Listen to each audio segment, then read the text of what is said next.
9 मई के वाक़यात जो हुए हैं, जो लोग उसके सिलसिले में अरेस्ट किए गए हैं, क्या आप बहुत अच्छा चलो जाओ, मैं इंटरव्यू जाकर मिलना, बकवास करो, जाओ उधर से, चल दफा हो, मुंह अंदर कर। अच्छा इंटरव्यू कर रहे हो, उसमें ना बोलो। अच्छा वैसे तुम नारे लगाते रहो, चल दफा उधर से, चलो जब इंटरव्यू कर रहे हो उसमें ना बोलो। अच्छा चलो जाओ उधर से। Sir what is this happening here? Why can't you arrest them? चले छोड़ो, आप छोड़ो यार, बात खत्म करें ना। नाज़रीन, आप देख रहे हैं डेडलाइन इस्लामाबाद स्टूडियो से। Shahid Khaqan Abbasi, ex prime minister of Pakistan Nawaz Sharif से मिलने के लिए लंदन पहुंच गए। तो नई पार्टी बना रहे थे, लंदन में जाके क्या बात कर रहे हैं, और फिर वहां पर ट्रीटमेंट वही है जो नवाज लीग के लिए मुख्तस की गई है। सुप्रीम कोर्ट के अंदर भी सियासी मामला तो नहीं टेकअप हुए, लेकिन वो मामला यकीनन टेकअप हुए, जिसकी वजह से एक एक्स प्राइम मिनिस्टर को दूसरे एक्स प्राइम मिनिस्टर से मिलने के लिए लंदन जाना पड़ता है, यानी मार्शल लॉज और पार्लियामेंट की तज़हीक। इसके ऊपर भी बात करेंगे। इसके साथ ही जुड़ा हुआ मामला है, शाहिद मेतला को बातचीत के ज़रिए पैगाम पहुंचाया, मालूमात पहुंचाई ex army chief general Qamar Javed Bajwa ने, और कहा कि नवाज शरीफ की स्ट्रेटजी बहुत ख़तरनाक है। इस्टेब्लिशमेंट को अगर मेरे ज़रिए तनकीद करते हुए दबाव में लाने की कोशिश की तो उनको पुराने हालात का सामना करना पड़ेगा। इसके अलावा पाकिस्तान के अंदर जो बड़े वाक़यात हुए उनकी समरी पेश खिदमत है। चीफ जस्टिस काजी फैज़ ईसा ने कहा है कि जब मार्शल लॉ लगते हैं सब हथियार फेंक देते हैं, हल्फ भुला दिए जाते हैं, लेकिन पार्लियामान कुछ करे तो सबको हल्फ याद आ जाता है। राना सनाउल्लाह का कहना है कि नवाज शरीफ किसी खलाई मखलूक के इशारे पर नहीं आ रहे, नाइंसाफ़ी करने वालों में से किसी का नाम नहीं भूलेंगे। आर्मी चीफ के मुताबिक पाकिस्तान के पास चैलेंजेस का मुकाबला करने के सिवा कोई दूसरा रास्ता नहीं है। रियासती रेट कायम करने के लिए किसी भी हद तक जाएंगे। वफाकी हुकूमत ने गैर कानूनी तौर पर मुकीम गैर मुल्कियों को मुल्क छोड़ने के लिए 1 नवंबर तक की डेडलाइन दे दी। ख्वाजा आसिफ समझते हैं कि फैज़ाबाद धरने वालों को बिठाने वाले खुद ही जामिन थे। चेयरमैन PTI के खिलाफ साइफर केस की समाअत कल अडियाला जेल में होगी। आइए नाज़रीन, बात का आगाज़ करते हैं मुस्तफ़ा नवाज़ खोखर, सीनियर सियासतदान इस्लामाबाद स्टूडियोज़ में, और राना सनाउल्लाह खान, साबिक़ वज़ीर दाखिला, सदर मुस्लिम लीग नून पंजाब, हमें DSNG पे ज्वाइन करें। राना साहब, आपका भी शुक्रिया। राना साहब, आपने पिछले प्रोग्राम में मशवरा दिया था मुस्तफ़ा नवाज़ खोखर साहब को कि ये अपनी पार्टी में ही रहें, और खाकान अब्बासी साहब को भी आपने मशवरा दिया था। वो तो खैर लंदन पहुंच गए, उसके ऊपर मैं अभी आता हूँ, लेकिन मुस्तफ़ा नवाज़ खोखर साहब को मैंने कहा कि अब स्टूडियो में बुला लें तो मशवरा बराह रास्त दे दें।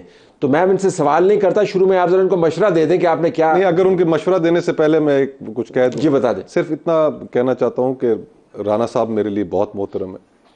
राना साहब के लिए मेरे दिल में बहुत एहतराम है। वो एक अच्छे पॉलिटिकल वर्कर हैं and he suffered in politics.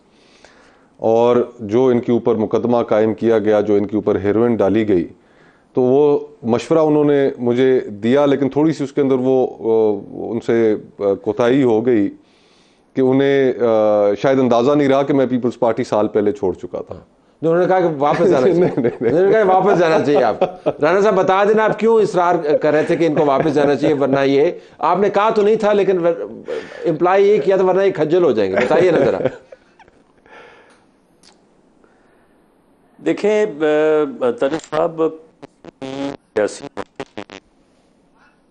2-3 चीज़ों का या खसूसियात का होना जो है, ये बड़े ही जो है वो मैं समझता हूँ कि बड़ा एक एसेट और एक सियासी सरमाया वाली बात होती है कि एक आदमी जो है वो बेबाक हो, दूसरा ये है कि बाकिरदार हो, और तीसरा ये है कि वो बात करने का ढंग जानता हो और इख्तलाफ करने की जुर्रत रखता हो। ये तीनों साहबान जो हैं, क्योंकि मेरा इनसे सियासी तौर पे मुस्तफ़ा खोखर साहब को मैं मुख्तलिफ़ हवालों से इसलिए जानता हूँ कि वो एक सियासी कारकुन है और उनके मुतल्लक मुझे पूरी मालूमात हैं। उनकी जमात के हवाले से भी, जिस तरह का उनकी जमात में उनका एक किरदार था, एक रोल था। शाहिद खाकान अब्बासी साहब और मिफ्ता इस्माइल साहब को तो खैर वो मेरी जमात में थे, मेरे साथ पार्टी मीटिंग्स में रहे। तो ऐसे लोग जो हैं वो जब पार्टियों में होते हैं तो पार्टियों में भी इख्तलाफ राय करने, ठीक, और खुशामद करने, चापलूसी करने का भी एक वहाँ पे जो है वो सिलसिला चल रहा होता है।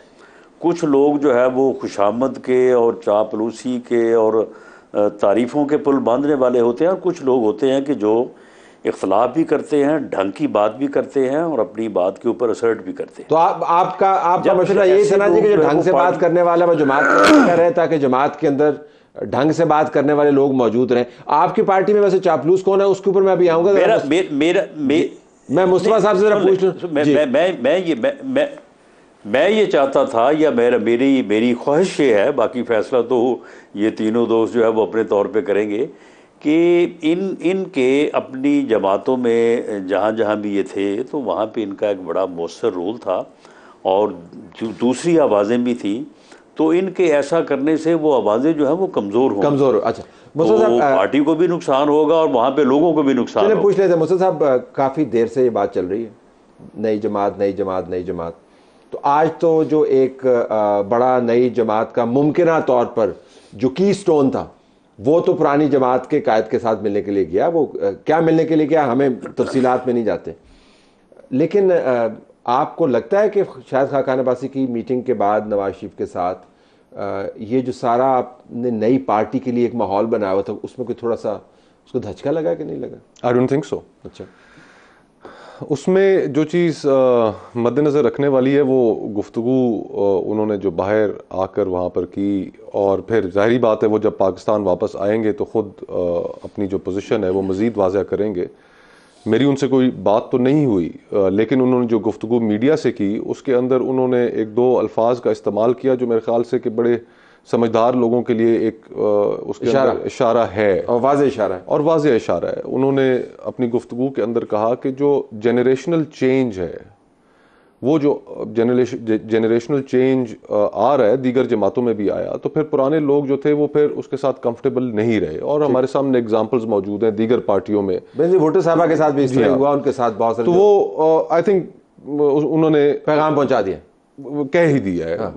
तो बाकी बात वो खुद आके कर सकते हैं। आई डोंट नो कि उनकी बाकी मजीद क्या तफसील में बात हुई। अब लेकिन आपका स्टैंस यही है कि नई पार्टी का वजूद जो है वो देखिए ठहर गया जी। राना साहब की राय का बहुत एहतराम है। राना साहब संजीदा सियासी कारकुन है, बड़ी तकलीफ़ों से गुजरे हैं, बहुत कुछ उन्होंने देखा है, और इनकी राय में एक वजन इस वजह से कि उसके अंदर से एक्सपीरियंस बोलता है।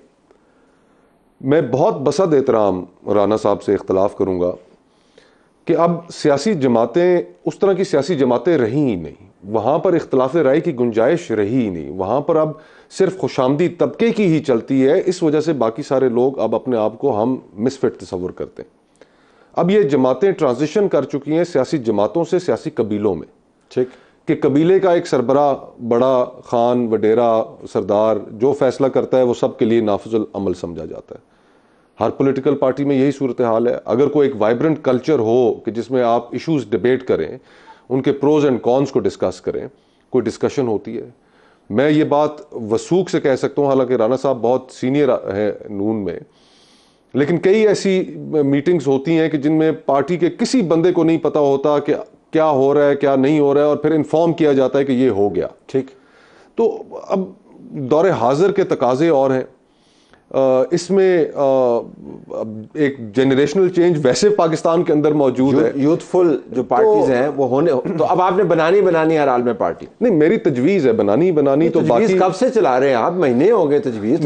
मेरे अंदर तो बड़ी क्लैरिटी है, मेरे अंदर तो बड़ी क्लैरिटी है, ठीक है, कि इलेक्शन से पहले एक सियासी जमात बननी चाहिए। जो मौजूदा सियासी जमातें हैं सब हुकूमत में रह चुकी हैं। पिछले 3 साल में PTI हुकूमत में रही, नून लीग हुकूमत में रही, पीपल्स पार्टी हुकूमत में रही, MQM रही, ANP रही, JUI रही, और जमातें, इनके अपने मसाइल तो खत्म हो गए, क्या लोगों के मसाइल खत्म हो गए? तो देयरफॉर एक वैक्यूम है, उस वैक्यूम को एक्सप्लॉइट, एक ओपनिंग है, और उस ओपनिंग में दिलेरी के साथ कदम बढ़ाना चाहिए। राना साहब, एक एग्जॉशन भी है लोगों की। मुझे पता है कि आपकी जमात बड़ी गंग हो है कि जी मियाँ नवाज शरीफ के लिए सारी कौम जो है मुंतज़िर है, और आप तैयारियां भी कर रहे हैं। ज़रा आपकी जमात है, उसका कायद है, आपने तो उनके बारे में यही बात करनी है। लेकिन लोग थक भी गए हैं यही बातें सुन सुन के। मैं ये नहीं कहूँगा चेहरे देख देख के थक गए, लेकिन थक भी गए हैं। तो आपकी जमात के अंदर से भी कोई ऐसी आवाज़ें आ रही हैं, आपको सुनाई दे रही हैं जी कि कुछ कम से कम लीडरशिप का प्रोफाइल ही चेंज करें, कोई नए लोग भी लेके आएँ, या बिल्कुल नहीं है, बस इसी पे फोकस है कि मियाँ आएगा तो मामला फटे चकेगा?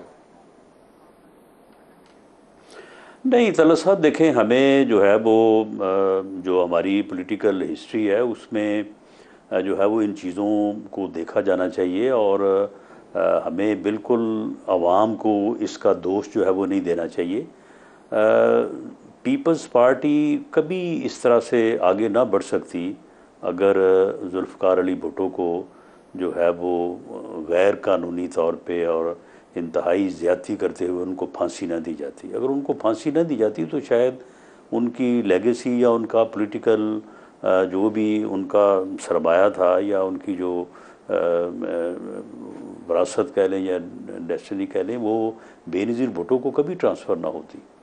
अगर बेनज़ीर भुट्टो को इस अंजाम से, अलमनाक अंजाम से दो चार ना किया जाता तो शायद वो सारी चीज़ जो है वो आसफ अली जरदारी साहब को या बिलावल भुट्टो को जो है वो ट्रांसफ़र ना होती। अगर मियाँ नवाज शरीफ को 99 में जिस सूरत हाल से दो चार किया, अगर ऐसा ना होता तो शायद अगले इलेक्शन में या एक दो इलेक्शनों में जो है वो सूरत हाल बिल्कुल मुख्तलिफ हो जाती और किसी नए लीडर या नई पार्टी की जो है वो गुंजाइश पैदा हो जाती। अब भी अगर 2017 में मियाँ नवाज शरीफ के साथ इस तरह से, जिस तरह से उनको ज़्यादती करके निकाला गया और उनको जो है वो मुल्क से जाने पे वो मजबूर हुए, अगर ऐसा ना होता तो शायद अब ये बातें ना हो रही होती जो इस वक्त PMLN के हवाले से या सियासी हवाले से जो है ये हो रही हैं।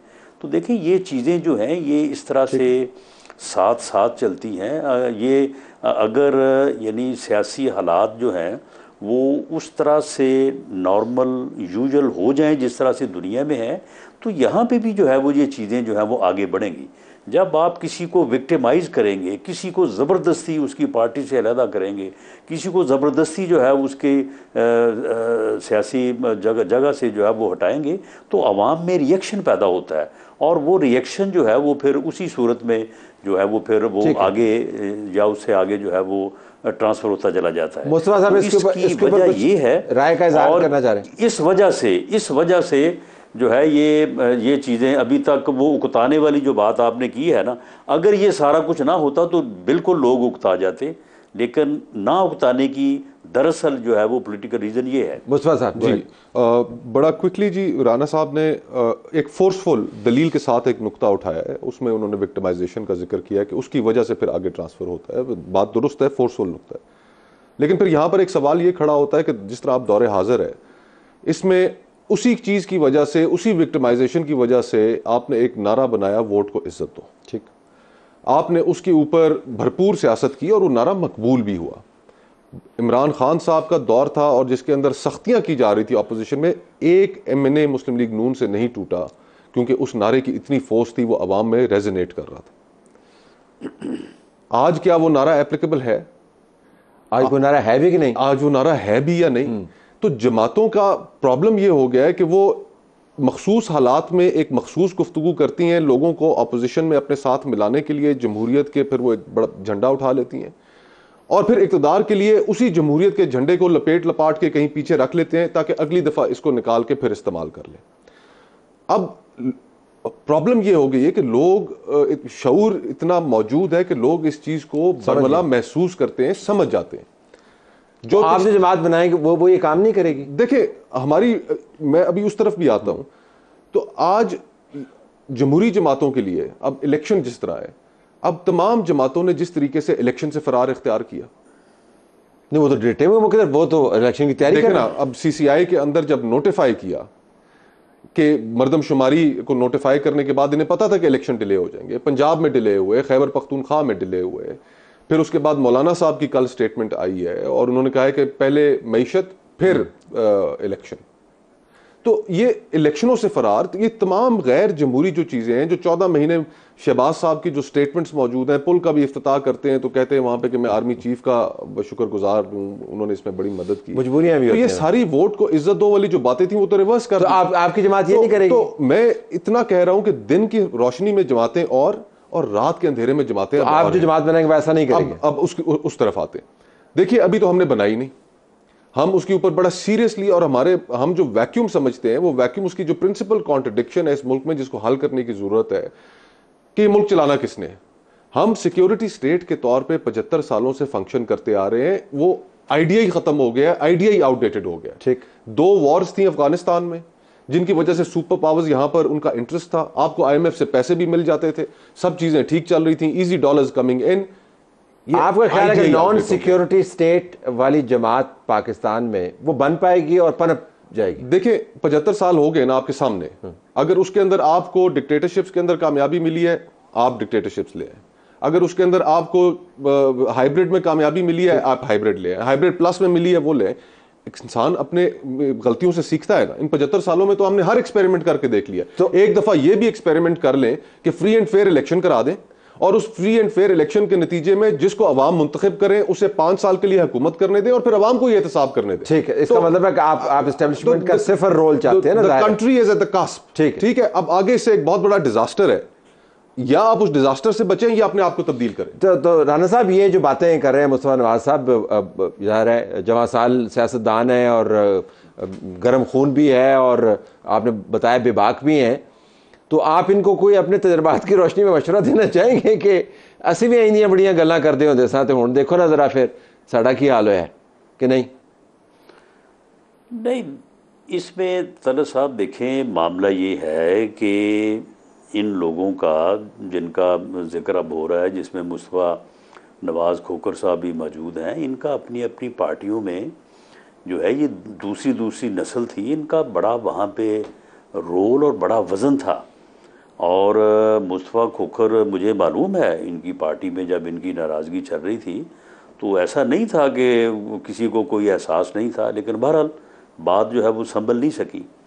मामला ये है कि इस्टेब्लिशमेंट की बात तो हम करते हैं, लेकिन हम क्यों ये भूल जाते हैं कि ये सारी सूरत हाल जो है ये इस्टेब्लिशमेंट का किरदार अपनी जगह पे, लेकिन मामला ये है कि ये सियासतदानों की वजह से है। ये 90 की दहाई में पीपल्स पार्टी ने और PMLN ने जो आपस में एक दूसरे को जिस तरह से नीचा दिखाने के लिए जो है वो यानी दंगा फसाद किया, और उसके नतीजे में जो है वो इस्टेब्लिशमेंट को जो है वो मौका मिलता रहा। अब उसके बाद अगर वो दोनों समझ गए, संभल गए और उन्होंने चार्टर ऑफ डेमोक्रेसी कर लिया, तो उसके बाद एक ऐसा आदमी जो है वो सियासत में आन वारद हुआ और उसको अक्सरियत भी जैसे तैसे है वो हासिल हो गई। वो कहता है कि मैं किसी को छोड़ूंगा ही नहीं। वो कहता है कि मेरे पास अगर इख्तियार हो तो मैं 500 आदमियों को फांसी लगाना चाहता हूँ। साहब वैसे कदा कलामी, आपको पता है मेरी आदत नहीं है फांसी लगाना चाहता था ना, लेकिन मुझे यूं लग रहा है कि मैं एक नए राना सनाउल्लाह से बात कर रहा हूँ।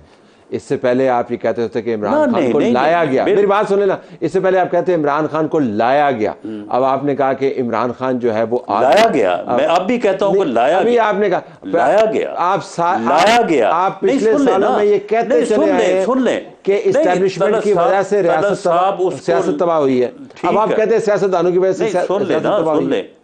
चले नहीं, सुन लेना, इमरान खान को लाया गया, उसको इस्टेब्लिशमेंट लेके आई। आप मुझे बताएं कि जिस दिन वो वज़ीर आज़म बन के कौमी असम्बली में खड़ा था, जिस दिन उसे लीडर ऑफ द अपोजिशन ने कहा कि इमरान खान साहब आपको मुबारक हो, बैठें चार्टर ऑफ इकॉनमी करें, उसी दिन बिलावल भुट्टो ज़रदारी ने कहा कि इमरान खान कदम बढ़ाओ, हम तुम्हारे साथ हैं। आप मुझे बताएं कि उस वक्त उसे किसने कहा था ये कि तुम इसका जवाब इस तरह से दो? उसने कहा तुम्हारी ऐसी तैसी, मैं तो तुमको छोड़ूंगा नहीं, मैंने तो तुम सबको जेलों में डालना है, और मैंने जो है वो तुम सबको जो है खत्म करना है। मैंने वो तो जनरल बाजवा की जुबान बोल रहा था ना, जनरल बाजवा की जुबान बोल रहा था, वो तो इस्टेब्लिशमेंट की जुबान बोल रहा था। आपके पुराने बयान के मुताबिक इमरान खान का ही वाज अ टूल, ये आपके अपना स्टैंड है पार्टी का। सुन ले मेरी बात सुन ले। चलें, जिस दिन पुलवामा पे हमला हुआ उस दिन शायद मुस्तफा खोखर साहब भी हो वहाँ पे मौजूद।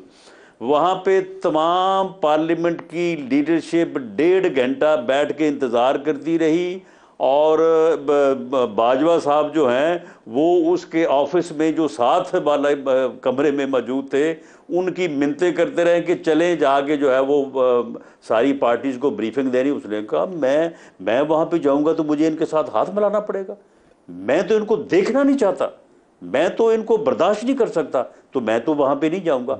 आप मुझे बताएं कि इस सूरत हाल में कि जब एक आदमी उठ के जो है वो सियासत में इस हद तक नफरत ले आए, इस हद तक इंतकाम ले आए, तो उसके बाद फिर आप मुझे बताएं कि फिर सियासतदान जो हैं वो या सियासी जमातें फिर क्या करें। Let me take a break है, ब्रेक के बाद मुस्तफा साहब के पास आएंगे और राणा साहब से भी बात करेंगे, लेकिन सवाल बड़े सारे हैं टेबल के ऊपर मौजूद, क्योंकि इसके अंदर अदालतें भी मुर्द इल्ज़ाम ठहराई जाती हैं। Chief justice supreme court of Pakistan ने बताया कि कैसे वो लोग जो मार्शल लॉ को वेलकम करते हैं, इंडोर्स करते हैं, उनकी तस्वीरें उन्होंने हाथ के इशारे से बताया इस कमरा अदालत के अंदर लगी हुई हैं, और उस वक्त उनको अपना हल्फ भूल जाता है। तो मामला सिर्फ सियासतदानों का नहीं, अदालतों का भी है। So will discuss that after this break.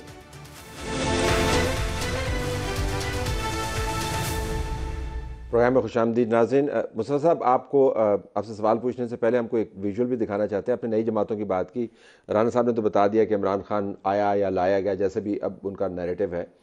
तो नई जमात बनी और उसका जो रवैया है वो शायद खाकान अब्बासी के साथ और मरीम औरंगज़ेब के साथ एक बड़ा वाक़या हुआ था। हम उसके विजुअल्स भी चलाना चाहेंगे और उसके ऊपर हम अपनी कमेंट्री भी जारी रखेंगे। तो ऐसे नहीं है कि नई जमातें नहीं बनी, लेकिन हाल उनका वही हुआ जो पाकिस्तान के अंदर होता है, क्योंकि उनका फोकस ठीक नहीं था।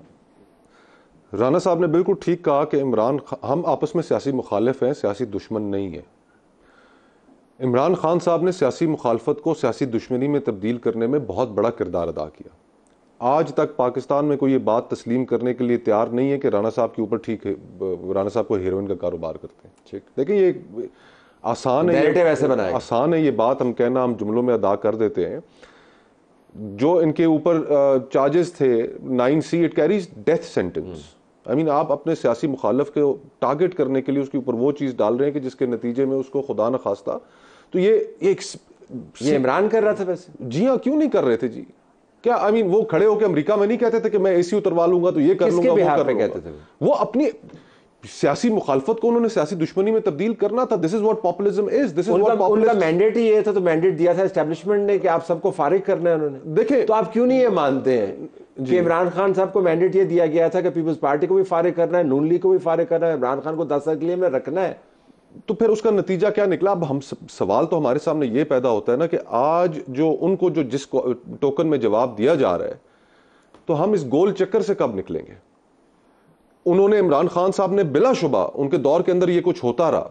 हमने तो 90s की दिहाई देखी है, ठीक, हमने तो चार्टर ऑफ डेमोक्रेसी साइन किया है ना। क्या हमें उन्हें उसी टोकन में जवाब देना चाहिए था, एक टूल बन के? नंबर एक, नफरतें आपकी भी बहुत थी नून लीग की और पीपल्स पार्टी। जो नून लीग पीपल्स पार्टी के बारे में कहती थी, जो पीपल्स पार्टी नून लीग के बारे में कहती थी, ना ही दोहराएं तो बेहतर। हाँ, तो 90 से हम ये सीखा ना, ठीक। तो उस सीखने के बाद COD हुआ। तो आज का सवाल, आज के दौर का सवाल ये है कि इमरान खान साहब को क्या उसी लैंग्वेज में जवाब देना चाहिए था? तो ये गोल चक्कर तो कभी खत्म होगा नहीं, नंबर एक।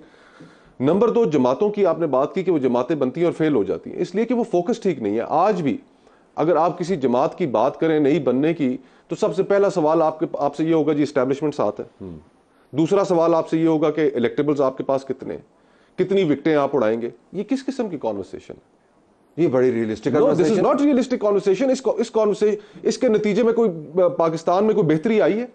अभी 2 पॉलिटिकल पार्टीज बनी है आपके सामने, सारी उन्होंने कम विकटें उड़ाई हैं। क्या अवाम में कोई पजीराई है? उन्होंने नहीं बनाई थी ना, वो उड़ी विकटें उनकी झोली में गिर गई। ये हम हर तरह से गोल चक्कर में घूम रहे हैं।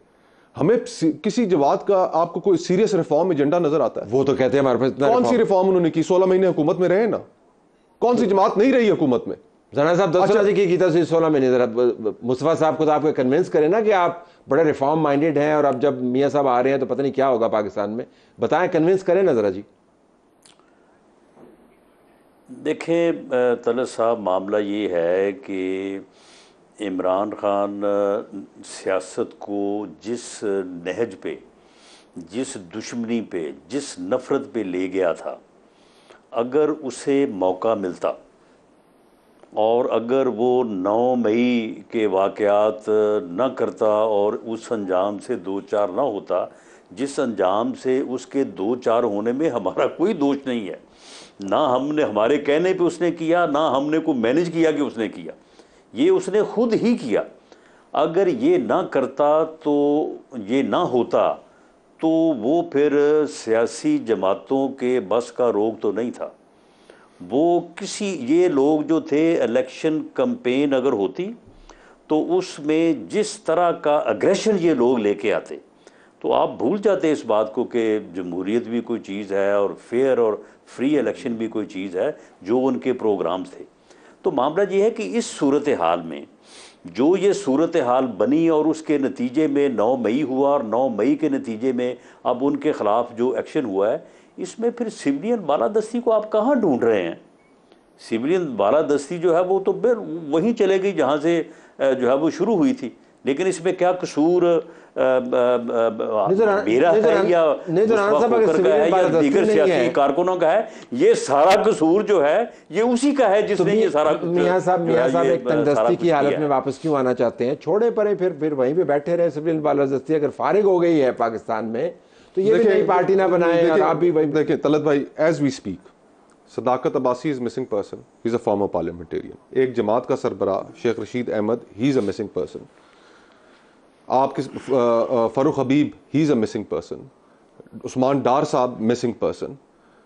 मेरा इख्तलाफ है इनकी सियासत से, लेकिन क्या हम ये क्या रस्में पाकिस्तान में पढ़ रही हैं कि जिसके नतीजे में ये एक नया प्रेसिडेंट सेट हो रहा है कि आप फॉर्मर पार्लियामेंटेरियंस जमातों के हेड को मिसिंग पर्सन करते हैं। तमाम जमातें खामोश हैं। ये तो हमारे लिए कोई ऐसा मामला नहीं है कि हम राना साहब ये हम तो इस तल्ख तजर्बे से गुजरे हैं ना। राना साहब तो एंडोर्स करते हैं, वो कहते हैं इन्होंने म्यूटिनी की थी। वो ये तो क्या प्रेसिडेंट सेट हो रहे हैं? पूछे ना इनसे। 9 मई के साथ उनका क्या ताल्लुक था? वो ट्वीट करते रहे ना, फिर वो उनको मिलिट्री कोर्ट में ट्रायल करे, सामने ले आए। देखें तो इस तरह की चीजों को भी तो सपोर्ट नहीं किया जा सकता। मुस्तफा देखें मुस्तफा नवाज खोखर साहब, मामला ये है कि ठीक है, ये आपका बड़ापन है कि आप इख्तलाफ के बावजूद जो है वो आप ये बात कर रहे हैं। लेकिन कोई मेरे जैसा भी हो सकता है कि जब उसके साथ ज़्यादती हुई तो इन्हीं लोगों ने जो कहा उसे वो चीज़ जो है वो रोक रही हो कि वो जो है वो बात करे।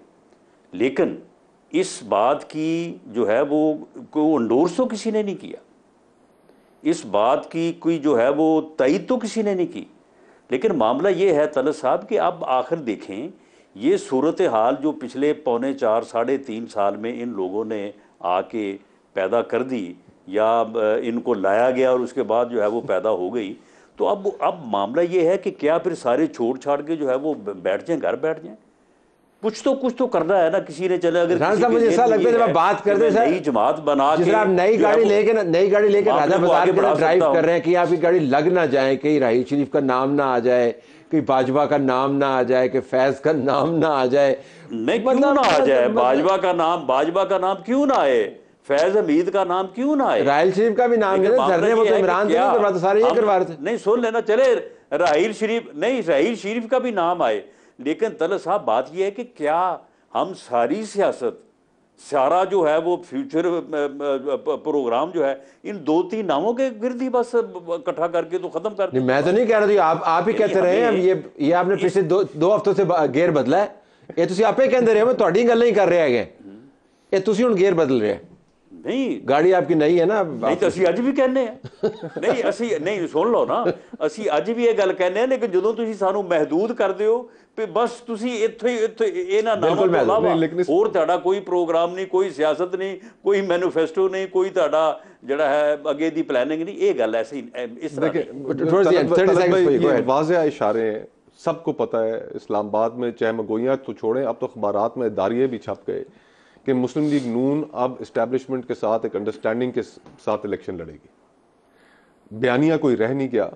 तो गुजारिश ये है कि राना साहब ने इतना बड़ा मुकदमा बिल्ड किया, उसी इस्टेब्लिशमेंट जिसने आपको विक्टिमाइज किया, जिसने आपके साथ ये किया, जिसने आपके साथ वो किया, पाकिस्तान की सियासत में जो कुछ हुआ, आप उसी के साथ दोबारा कॉम्प्रोमाइज़ करके आ रहे हैं। तो आई मीन ये तो फिर घूम के फिर उसी 90s वाली जगह पे आके मियां साहब खड़े हो गए और उनका जो पॉलिटिकल एवोल्यूशन थी वो सारी खत्म। चलिए राणा साहब चलते चलते बता दें, ये इसको रिस्पॉन्ड कर दें। वो कह रहे हैं आप कॉम्प्रोमाइज करके नहीं, तलत साहब मुस्तफ़ा साहब मुझे ये बताएं कि एक पार्लियामेंट थी जो इमरान खान को लेके आई, एक इस्टेब्लिशमेंट थी जो इमरान खान को लेके आई, एक इस्टेब्लिशमेंट इमरान खान के ज़रिए से पीपल्स पार्टी को, PMLN को, सबको ख़त्म करना चाहती थी।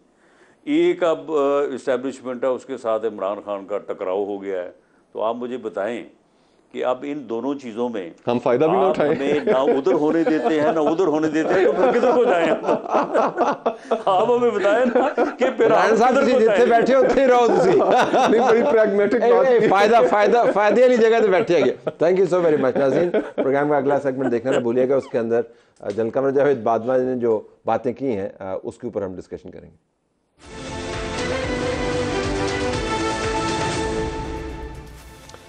वो कहा जाता है the man refuses to retire. General Qamar Javed Bajwa ने शाहिद मेतलाल सहाफ़ी तज्ज़ियाकार हमारे पास स्टूडियो में मौजूद हैं, इनको क्या बताया। उनके बराबर में मतीउल्लाह जान साहब भी मौजूद हैं। पहले सुन लेते हैं, ये पूरा क्लिप आप मेरे वीलॉग में सुन सकते हैं, लेकिन चूँकि अब जिनको इंटरव्यू दिया, जिनसे बातचीत हुई, मुकालमा हुआ, हमारे पास मौजूद हैं।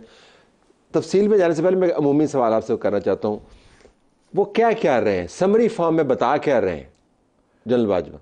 देखिए, ये सबसे पहले तो वजाहत इस बात की मैं करता चलूँ तलत साहब के ये वही इंटरेक्शन है जो 2 फ़रवरी को मेरा उनके साथ हुआ था। वो काफ़ी तवील नशिस्त थी, तो उसी की लेके काफ़ी सारी किस्तें हैं, तो उसी में से कोई थोड़ा सा पोर्शन मैंने किया है। तो ये मौजूदा जो नवाज शरीफ ने 1-2 स्टेटमेंट्स दी उसके रद्द-ए-अमल में नहीं है, ये तब का है, तब का। आपको याद होगा मैंने इस वीलॉग में मेंशन भी किया है कि दिसंबर-जनवरी में अपना नून लीग ने नैरेटिव बयान किया था, बयानिया बनाया था, अनाउंस किया था। उन्होंने कहा था कि हम 5 लोगों को टारगेट करने जा रहे हैं। साकिब निसार है, आसिफ सईद खोसा है, इमरान खान। क्या कह रहे हैं जलबाज? वो उन्होंने कहा कि देखें ये गलती होगी, एक दफ़ा फिर एंटी एस्टेब्लिशमेंट बयानिया। मैंने categorically I was like more rather specific. मैंने उनको कहा, उन्होंने मुझसे पूछा, ऐसी मैं एग्जैक्ट सिनेरियो आपके सामने बयान कर देता हूँ।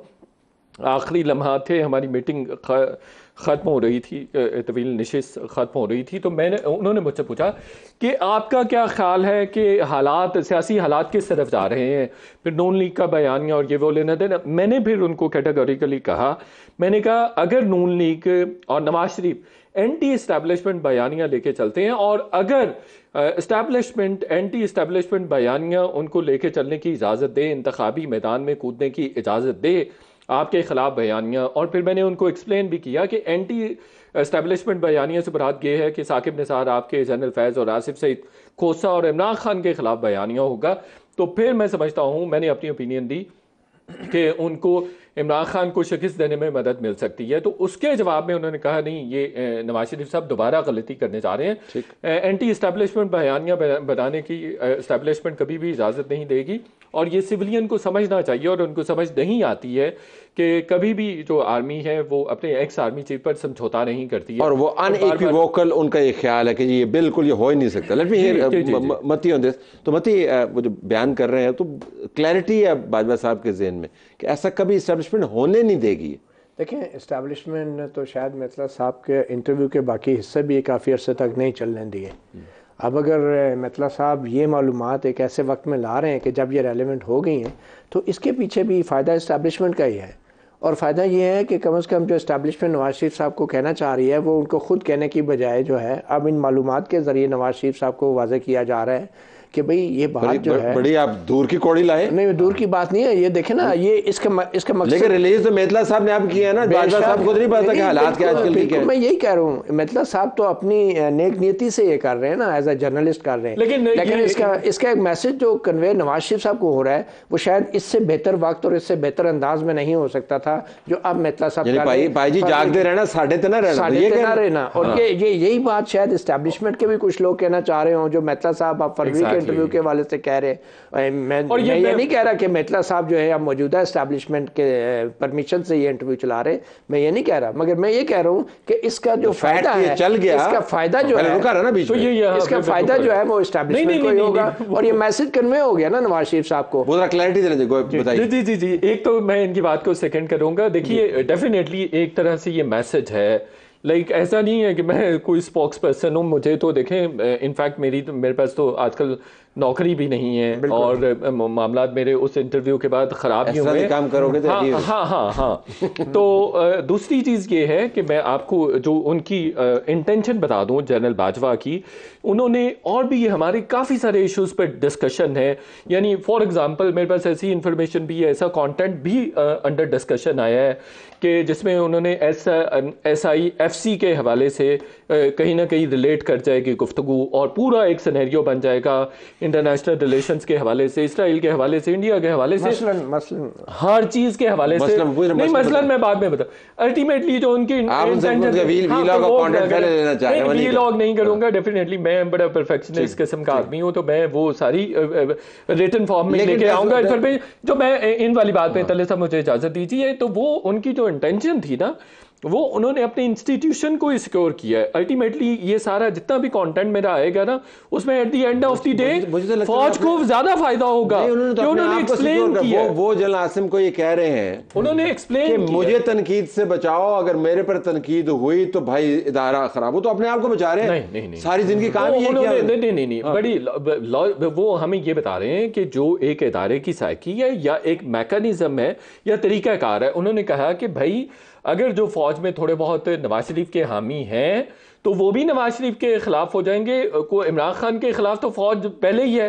फिर उन्होंने ये भी कहा कि इमरान खान के जो थोड़े बहुत हामी हैं वो फिर प्रेशर डालेंगे आर्मी चीफ पर कि भाई देखा आप तो नवाज शरीफ को थोड़ा बहुत फैसिलिटेट कर रहे हैं।